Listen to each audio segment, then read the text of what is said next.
I can not believe this कि इतने सालों से हम ये इंटरनेट यूज़ करते आ रहे हैं और इंटरनेट के इस डार्क साइड के बारे में हमें कभी पता ही नहीं चला। आज मैं इंटरनेट के वो डार्क साइड को आपके सामने लाऊंगा जिसको कहते हैं द डार्क वेब।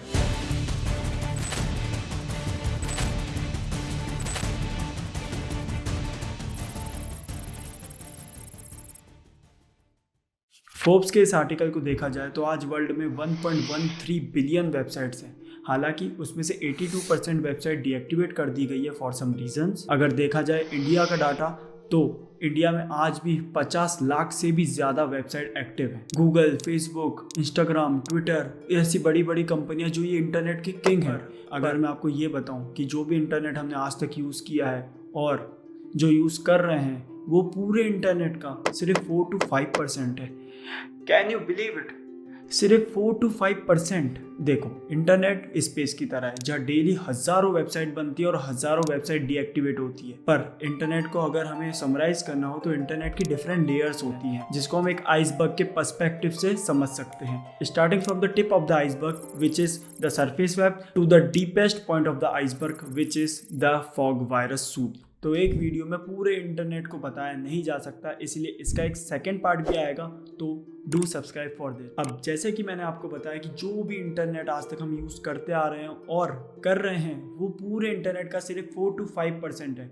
उसी को हम कहते हैं the tip of the iceberg which is the surface web. पर अगर मैं आपको ये बोलूं कि कभी ना कभी आपने भी डीप वेब को एक्सेस किया है तो क्या आप ये मेरी बात मानोगे? पर ये सच है। जो भी वेबसाइट जिसमें एक यूज़र आईडी और पासवर्ड की नीड होती है, जैसे नेटफ्लिक्स हो गया, कोरा हो गया, ये सारी वेबसाइट डीप वेब के अपर पार्ट पे बनी होती हैं, या उसको डिफरेंट लैंग्वेज में बोल सकते हैं द बर्जी वेब पे। अब बर्जी वेब को तो आप एक्सेस कर सकते हैं अगर आपके पास सूटेबल क्रेडेंशियल हो तो, पर बर्जी वेब पे बहुत सी अंडरग्राउंड और इलीगल वेबसाइट्स भी रहती हैं, तो उसको एक्सेस करने के लिए लोग वीपीएन का यूज़ करते हैं। वीपीएन का मतलब होता है एक वर्चुअल प्राइवेट नेटवर्क जो आपको मदद करता है ऐसी वेबसाइट में एक्सेस करने के लिए जो या तो कंट्री में बैन हो या काइंड ऑफ इलीगल हो। वीपीएन यूज़ करके एक इंसान वो सारी वेबसाइट यूज़ कर सकता है by hiding its IP address. अब आईपी एड्रेस बहुत ज़्यादा इंपॉर्टेंट होता है जिससे गवर्नमेंट सारे डिवाइसेस को रेगुलेट और उसके ऊपर नज़र रख सकती है। बर्जी वेब पे बहुत सी अलग अलग चीज़ें भी मिलती हैं जैसे कि FTP सर्वर्स हो गए या सर्वर्स की इंफॉर्मेशन होगी। 2 girls 1 cup Because you made me watch 2 girls 1 cup. What is wrong with you? Oh my God! 1 man 1 jar 1 kid 1 sandbox।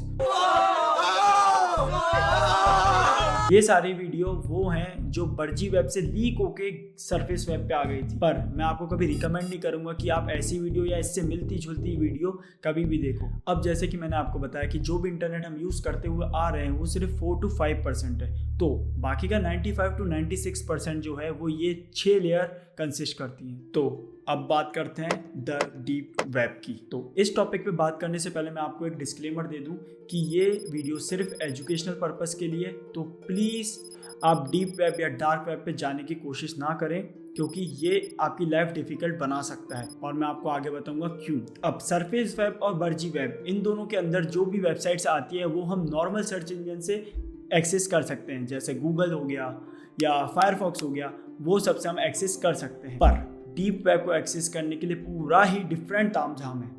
या तो आपको डिफरेंट प्रॉक्सी सर्वर्स लगाने पड़ेंगे या आपके हार्डवेयर में मॉडिफिकेशन कराने पड़ेंगे। पर सबसे इजी तरीका जो सारे डीप वेब यूज़ करने वाले यूज़ करते हैं वो है टॉर ब्राउज़र यूज़ करना। टॉर जिसका फुल फॉर्म है द अनियन राउटर। अब जैसे अनियन में डिफरेंट लेयर्स होती हैं, उसी प्रकार से टॉर ब्राउज़र भी अपने यूज़र्स की आइडेंटिटी को डिफरेंट लेयर से प्रोटेक्ट करके रखता है। अब जैसे नॉर्मल वेबसाइटों का URL .com या .in से ख़त्म होता है, उसी प्रकार से टॉर ब्राउज़र पे जो भी वेबसाइट बनी हुई होती है उनका URL या तो .onion या .tor से ख़त्म होता है। तो अगर आपको कहीं भी लिंक .onion या tor से एंड हुई दिखती है तो please don't go for it. अब टॉर पहले से इतना बुरा नहीं था। एक्चुअली टॉर को मिड 1990s में डेवलप किया गया था by United State naval research laboratory के 3 एम्प्लॉइज ने, पॉल सेवर्सनेट जो कि एक मैथमेटिशियन थे और 2 कंप्यूटर साइंटिस्ट जिनका नाम था माइकल रीड और David Goldschlag. Tor browser US navy ने इसलिए बनाया था ताकि वो डिफरेंट ऑर्गेनाइजेशन से एनोनिमसली कम्युनिकेट कर सके, बट जैसे जैसे टाइम बीतता गया टॉर की प्राइवेट नेटवर्क के कारण इसमें बहुत से इलीगल काम भी होने लगे। टॉर को यूज करके डीप वेब पे ऐसे ऐसे इलीगल काम होने लगे जो मैं आपको बताऊंगा तो आप विश्वास नहीं करोगे। वहाँ पे आपको बैंड बुक्स मिल सकती हैं, बैंड डॉक्यूमेंट्स मिल सकते हैं जो नॉर्मल जनता से छुपाए हुए रहते हैं। अब डीप वेब पे ऐसे ऐसे हैकर्स रहते हैं जो आपसे कुछ चंद पैसे लेकर आपके लिए किसी का भी क्रेडिट कार्ड या उसकी बैंक अकाउंट डिटेल्स हैक कर सकते हैं। और भी चीज़ें हैं जो डीप वेब पे बनती हैं, जैसे कि फेक पासपोर्ट्स हो गए, फेक क्रेडेंशियल्स हो गए और ऐसी ऐसी फेक चीज़ें आप बनवा सकते हो जो आपने कभी इमेजिन भी नहीं की होगी। बट ये सारी जो वेबसाइट है ये डीप वेब के अपर लेयर पे एग्जिस्ट करती हैं जो नॉर्मल डीप वेब यूज़र भी एक्सेस कर सकता है। बट अगर बात करें हम डीप वेब के लोअर लेवल की, हियर शिट गोस क्रेजी।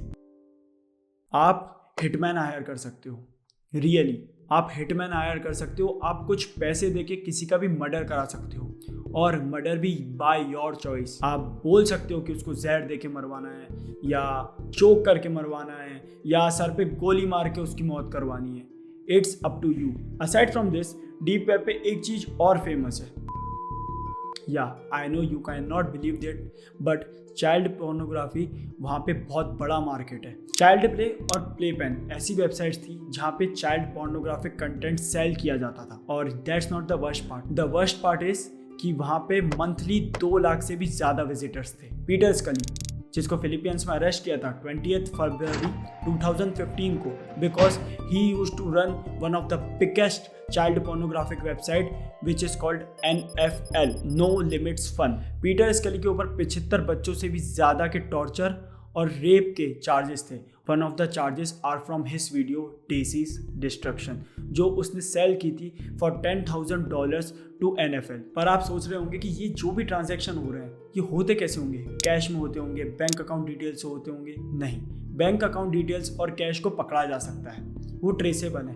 तो इसलिए पूरे डार्क वेब सिस्टम में जो भी ट्रांजैक्शंस होते हैं वो सब होते हैं बिटकॉइन के यूज़ करके, क्योंकि बिटकॉइन को ट्रेस करना मुमकिन नहीं है। और बिकॉज ऑफ इस अनट्रेसेबिलिटी ये क्रिमिनल्स के लिए बहुत अच्छा सोर्स हो जाता है पैसा कलेक्ट करने का।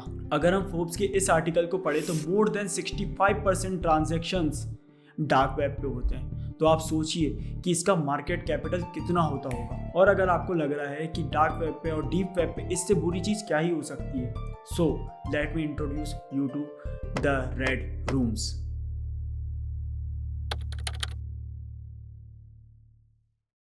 जो भी चीज़ें मैंने इस वीडियो में कही हैं वो सिर्फ एजुकेशनल पर्पस के लिए। प्लीज़ मैं आपको सजेस्ट नहीं करूँगा कि आप डीप वेब या डार्क वेब या जो भी वीडियोस का मैंने नाम लिया है आप उसको जाके गूगल पे सर्च करो। Thank you.